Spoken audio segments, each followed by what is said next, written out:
So Josh, it's Foot and Ankle Month here at Physiologic, and you can tell us a little bit about some shoe wear.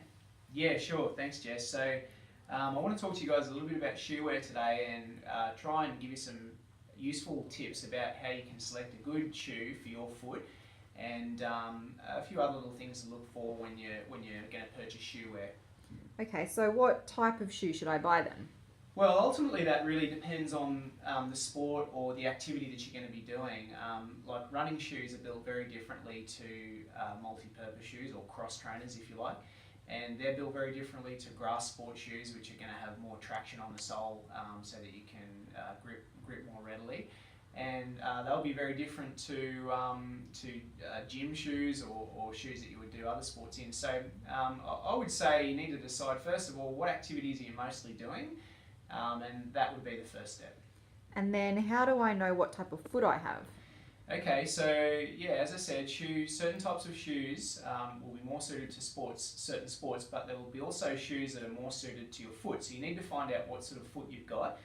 I did a little video on this, so if you're not sure, check our YouTube channel. It's got some ideas on how you should assess your own foot posture. But essentially, you can put the camera on the floor and stand in front of the camera, take some footage of yourself, and you'll be able to see quite quickly whether or not you're someone who's got some really flattened arches or someone who's got perhaps high arches and a bit more of a rigid foot. So so the second step would be to say, work out what foot type you've got and do that using the little YouTube video I posted earlier.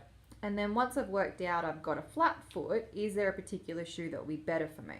Yeah, so if you've got a flat foot, generally you want a shoe that's actually got a fair bit more support through the mid-sole section. So a shoe like this, you can sort of see here, it has a bit more of a plastic support through the midsole here. And a shoe like this is a bit more stiff. So if you've got a slightly flatter arch, this shoe doesn't have a lot of twist about it. It's quite rigid through this midsole section and consequently supportive through there.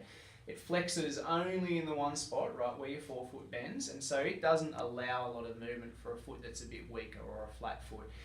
If you've got a shoe that's a little bit higher, a foot that's got some higher arches, then a shoe that's a little bit more flexible or a bit more soft for your feet would be better. This is Dave Coombs' shoe, and it doesn't smell very good, I can tell you, while I'm sitting here, but I'll just go through it anyway. And so you can see a shoe like this has a lot more torsion about it. It's a lot more twisty. If I flex it through there, the whole shoe bends. It's very soft. And so this is much lighter, but it's a lot more flexible, and it doesn't have a lot of cushioning, but if you have a slightly more rigid, higher arch foot, you might like to find a shoe that does have a bit more cushioning. So this is okay for people who don't like too much cushioning, but you might like a bit more if you've got a rigid foot. Okay, Josh, and if you were to summarise, you would say? So I'd say, first of all, what sport are you doing or what activity are you doing? What sort of foot type do you have?